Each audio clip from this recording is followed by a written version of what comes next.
Hi, this is Dan Smith, and welcome to today's video where I'm going to be talking about trademarks. And the topic I want to cover today is 3 steps that every business owner, entrepreneur needs to take before they start the process of getting a trademark registration for their trademark. And I'm going to throw in at the end one bonus step that in some cases might be appropriate for business owners and entrepreneurs to consider.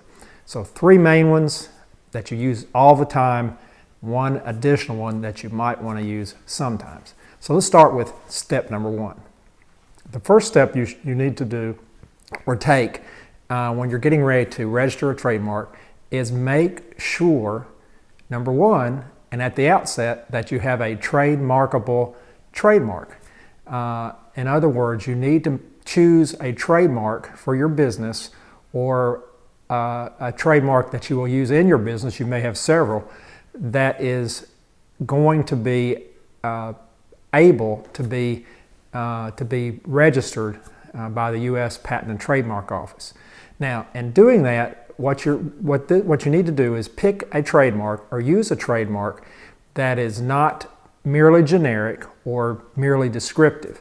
In other words, don't pick something that is so generic or just descriptive that the Patent and Trademark Office won't proceed with a registration for your trademark. An example of a generic trademark would be something that just tells what you do in a very general, generic way.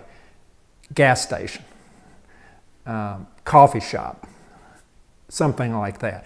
That's not trademarkable. That's generic. And the USPTO will not register a generic trademark.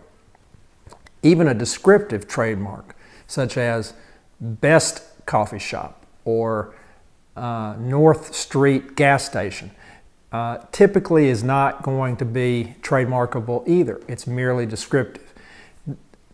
What you want to do is pick a trademark that is on the other end of the spectrum for trademarks, which would be either suggestive, arbitrary, or fanciful in that order of trademarkability. The most trademarkable trademark is one that is fanciful. A fanciful trademark is a trademark that is essentially a made-up word, a word that doesn't exist until you create it for your trademark. An example of that is Google. Another example of that is Kodak. Those are great trademarks because they're fanciful, made-up words. They're the most easily trademarkable trademarks. Just down the spectrum a bit is arbitrary trademarks. Arbitrary trademarks are trademarks that are real words but don't have anything to do with the goods or services that you're providing. For example, Apple computers. Apple, the fruit, has nothing to do with computers. And so an arbitrary trademark is also a strong, great trademarkable trademark.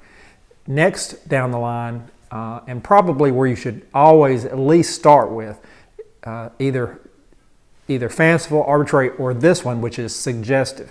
A suggestive trademark is one that, by its name, by its statement, by its words, by its sound, suggests what your goods and services are about.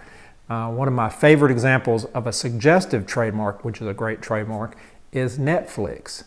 It's movies or flicks on the internet. Netflix. It's suggestive, and that's a great trademark. So the first step is to select a trademark that is going to be trademarkable, either a fanciful, arbitrary, or suggestive trademark. Now, this points out one key important black letter law of what trademarks are all about. Trademarks are meant to identify the source of goods or services, such as when you see the golden arches driving down the street, you know the source of that. You're going to find at the base of that golden arches is a McDonald's. You know that you're not going to drive up on the golden arches and you're going to get an Arby's. So a trademark is essentially meant to identify the source of goods or service, the company, the business that provides the goods or services associated with that trademark. So by using a fanciful, arbitrary, or suggestive trademark, you're following that doctrine of identifying the source of the goods or services. With a merely descriptive trademark or a generic trademark, you don't get the identification to the source. Gas station tells you nothing. Best gas station tells you nothing.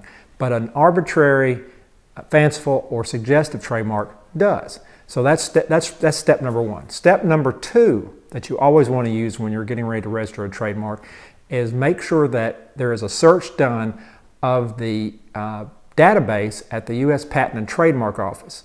They have a system called TEAS, T-E-A-S, which lists all the registered trademarks and all the ones for which there have been applications filed that are pending.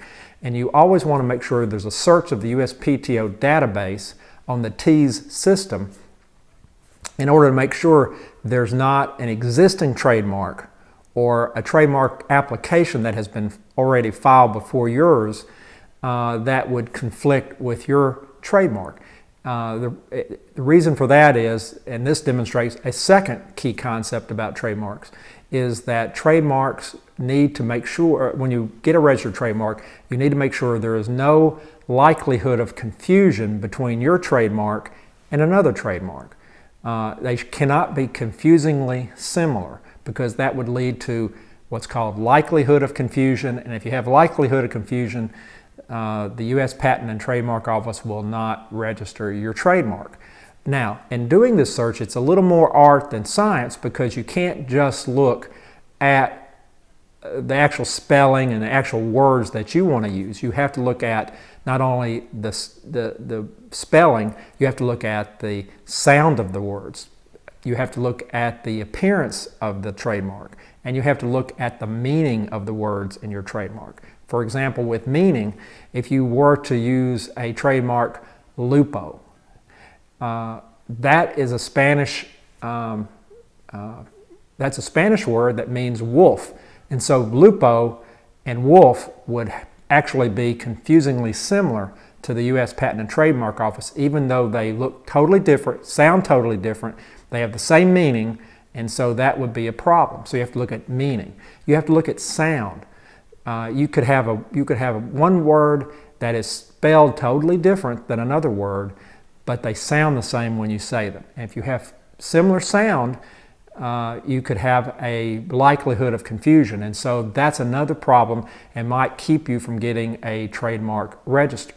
And then, of course, if they look the same or if they're spelled the same, that's a problem. So step number two, in order to avoid likelihood of confusion, you have to do at least a basic search, sometimes called a knockout search, of the U.S. Patent and Trademark Office database. That's step number two. Step number three is you should always consider using a fuller search before you attempt to register your trademark. A fuller search would be a search that would look out beyond the database at the USPTO to see if a confusingly similar or maybe identical trademark is already in use somewhere in the United States by some business. Now, fuller searches are done through companies that conduct those searches typically. They might look at state trademark filings. They may look at Google searches and some other databases that compile names of companies in order to get a fuller search. You might get a 100-page report or so, maybe even longer, of possible trademarks that are already in use somewhere in the country for which there could be some likelihood of confusion, even though those trademarks may not appear in the U.S. Patent and Trademark Office. And the reason that you want to do this fuller search demonstrates a third doctrine in trademark law, which is that trademarks or rights to trademarks really arise on first use rather than first filing with the U.S. Patent and Trademark Office. So if you have a company that has an unregistered trademark but has been using that trademark in business for a number of years and you attempt to file a trademark application for a confusingly similar trademark to that one that's already in use, the U.S. Patent and Trademark Office may actually give you that registered trademark if they don't find anything on their records that shows that there is a confusingly similar trademark already either registered or for which there's an application filed. But that doesn't mean that there's not another company out there that's already got rights to that trademark because they beat you in time by having first use to that trademark. And even though you get your registered trademark, you're going to have problems potentially down the road because the owner of that previously used trademark, well, first they might oppose your trademark filing before it proceeds to registration. There's an opposition proceeding that is sometimes filed by people with or companies with similar trademarks to ones for which you might apply. And so you could have an opposition even before you get to registration from a previous user of that same trademark, even though it's an unregistered trademark. Or you could actually have a company, if you get a trademark registration, file a petition to have your trademark canceled on the basis that that other company had first use, prior use to your use of the trademark. So that demonstrates that third doctrine of trademark law, which is trademark rights arise at common law from first use of the trademark. Now, you do acquire a lot of great protectable rights when you get a trademark registration. So you do definitely want to get a trademark registration for your key trademarks and not just rely on first use. And we can go into that on another video someday.